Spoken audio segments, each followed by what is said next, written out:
Selamat datang kembali di Roman Adi. Jadi kali ini kita akan membahas cara membuat kisi-kisi instrumen hingga perhitungan validitas dan reliabilitasnya. Jadi contoh di sini kita sudah menyiapkan 4. Jadi nanti kita bisa menyiapkan banyak instrumen terkait dengan kebutuhan dari teman-teman semuanya. Oke. Kita bahas salah satunya, yaitu adalah instrumen untuk motivasinya. Oke, yang pertama adalah kita perlu menyiapkan, kalau dari instrumen motivasi perlunya adanya dimensi, yaitu motivasi dari intrinsik, dari dalam diri siswa, dan yang kedua adalah motivasi ekstrinsik dari luar.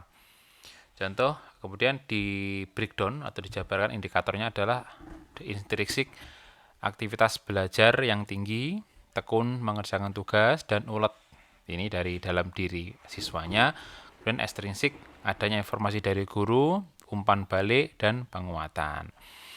Dari indikator dijabarkan lebih detail menjadi deskriptor, yaitu aktivitas belajar yang tinggi, yaitu belajar mandiri, bekerja di luar sekolah, penyusunan jadwal, dan mengulang pelajaran. Hal ini juga sama di ekstrinsik.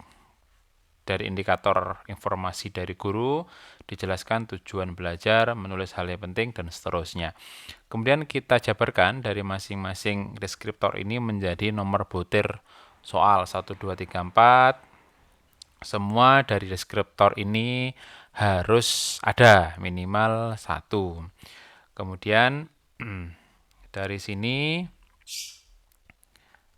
kita bisa melihat bahwa jumlah total soal atau instrumen direncanakan adalah 30 butir. Jadi dari kemudian kita geser ke lembar angket ya teman-teman. Nah, dari sini ini adalah angket. Angket ini sudah ready teman-teman. Tinggal kita laksanakan penelitian. Tinggal kita uji dan kita ubah sesuai dengan karakteristik dari penelitian kita. Jadi ini adalah salah satu contoh untuk motivasi belajar. Bisa menggunakan indikator yang lain sesuai dengan permasalahan yang ada dan yang ingin diteliti. Bisa kreatif, bisa berpikir kritis, bisa kolaborasi, dan seterusnya. Oke, nah nanti ada 4 item. Sangat setuju, tidak setuju, sangat setuju, sangat setuju. Kemudian dari sini kita jabarkan dari item nomor 1 tadi itu bekerja mandiri. Jadi nomor 1, saya belajar dan mengerjakan tugas pada mata pelajaran PPKN secara mandiri. Jadi siswa mengisi secara personal sesuai dengan pribadinya masing-masing. Jadi nanti anak-anak tinggal melingkari atau tanda cek pada bagian sangat tidak setuju, tidak setuju, setuju, atau sangat setuju, atau dilingkari saja yang lebih enak. Dari sini dijabarkan ke dalam menjadi 30 bentuk pertanyaan atau pernyataan. Sama seperti ini tadi, kita rencanakan 30, kemudian juga kita deskriptornya sampai di angka juga 30. Setelah siswa memberikan pernyataan terhadap pendapatnya, baru kemudian kita menguji. Jadi kita harus memastikan kalau sangat tidak setuju 1, tidak setuju 2, setuju 3, dan sangat setuju adalah 4 angka untuk penilaiannya. Jadi seperti ini teman-teman. Nah, jadi seperti ini. Jadi seperti ini nilainya. Jadi ini adalah kode responden. Jadi responden ini adalah responden yang diambil berapa. Jadi kalau dilihat dari sini, yang diambil adalah sejumlah 88 orang. Nah, 88 objek atau sampel. Sedangkan butir soalnya adalah 30, sama seperti ini tadi. Jadi ada 30 butir soal atau pernyataan. Dan dari sini kita masukkan semua datanya. Responden 1 menjawab soal 1 sampai 30 dan seterusnya. Kemudian kita setelah data semua terkolek, kita menghitung nilai validitasnya. Apakah instrumen yang kita jabarkan menjadi pernyataan dalam angket atau pertanyaan valid atau tidak. Nah, makanya kita perlu mengujinya di sini. Jadi yang pertama kita mencari R hitung. Jadi rumusnya dari kita korel. Jadi korel, kemudian kurung buka, kita pilih. Jadi dari sini item butir 1 sampai item butir 1 semua responden menjawab. Dan titik koma ini adalah penjumlahan dari area sini, teman-teman. Area sini, nah ada area sini. Kita jumlahkan semuanya. Ini adalah sum dari hasilnya. Contoh, kalau kita praktekkan ya teman-teman. Jadi sama dengan korel. Ini kita klik tab. Kemudian kita blok keseluruhan. Kita geser semuanya.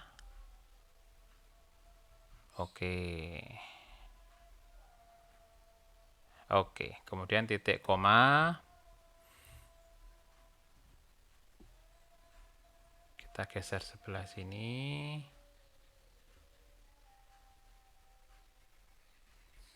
Ini kita hapus. Maaf teman-teman, ada kesalahan. Ini kita geser ke bawah terus. Nah, sampai semua butir soal yang kita jumlahkan tadi. Kemudian jangan lupa tekan F4. Nah, kita ubah semua F4, kurung tutup. Kita tekan Enter. Dan semua item tinggal kita tarik ke bagian kanan. Itu ya teman-teman, sudah kita lakukan. Setelah R hitungnya terlihat, sudah ada hasilnya, baru kemudian kita cari namanya R tabel. Nilai 0,210 itu didapatkan sesuai dengan rencana kita. Kita lihat di tabel. Degree of freedom atau derajat kebebasan, yaitu kita sampelnya adalah derajat kebebasan adalah N kurangi 2. N adalah jumlah sampel kita. Jumlah sampel kita berjumlah 88. Kemudian berarti 88 dikurangi 2. 86 di area sini. Kemudian kita menggunakan tingkat signifikansi yaitu 0,05. Hasilnya adalah 0,2096 atau 0,21. Jadi tinggal kita tarik semuanya. Kemudian kita hitung teman-teman. Jika R hitung lebih besar dari R tabel, maka dinyatakan valid. Jika kebalikannya, jika R hitung lebih kecil dari R tabel, maka dinyatakan soal itu atau pernyataan itu tidak valid, teman-teman. Bisa kita lihat, teman-teman. Jadi, kalau memang dia di bawahnya, contoh ini, contoh dia R hitung di bawahnya, R tabel 0,21, R hitung 0,025, 0,014, 0,1178, ini di bawah 0,21. Jadi pernyataan nomor 1, 2, 3, 4 dinyatakan tidak valid. Jadi dari soal 30 yang disusun tadi, 4 yang tidak valid. Jadi nanti yang kita berikan ke subjek penilaian kita berjumlah 26 soal yang valid. Selain valid, kita juga perlu menyatakan bahwa pernyataan ini yang ada di dalam angket adalah harus reliable, teman-teman. Jadi, maka dari itu, untuk menguji reliabilitas, jadi kita perlu mencari dulu namanya varian total. Varian total ini adalah penjumlahan dari total sum dari setiap responden yang menjawab. Nah, kita jumlahkan semuanya. Sama dengan var, kita jumlahkan semuanya. Yang kedua adalah sama varian butir dari masing-masing butir ini, butir 1 sampai butir 30. Kita ketik var sama dengan var B7 teman-teman. Nah, ini area ini semuanya, baru kita tekan enter dan kita tarik ke area bagian kanan untuk melakukan percepatan dalam mengerjakan perhitungan varian untuk butir. Selanjutnya, setelah ketemu varian total dan varian butir, kita masuk ke reliabilitas. Jadi di sini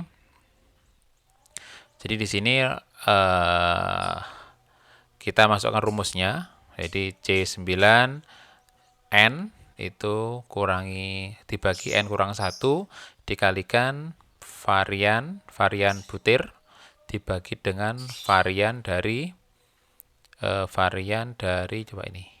Nah, jadi ini 30 varian AF dikurangi ini teman-teman. Varian butir dikurangi dengan varian total.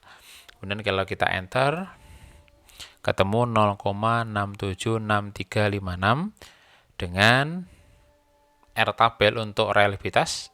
Umumnya digunakan adalah 0,6 untuk menyatakan minimal 0,6 bahwa pernyataan itu adalah reliable atau sering dinamakan ajek. Maka hasilnya perhitungan kita tadi adalah 0,676356, sedangkan R tabelnya 0,6, maka dinyatakan soal itu adalah reliable. Jadi sekian perhitungan validitas dan reliabilitas.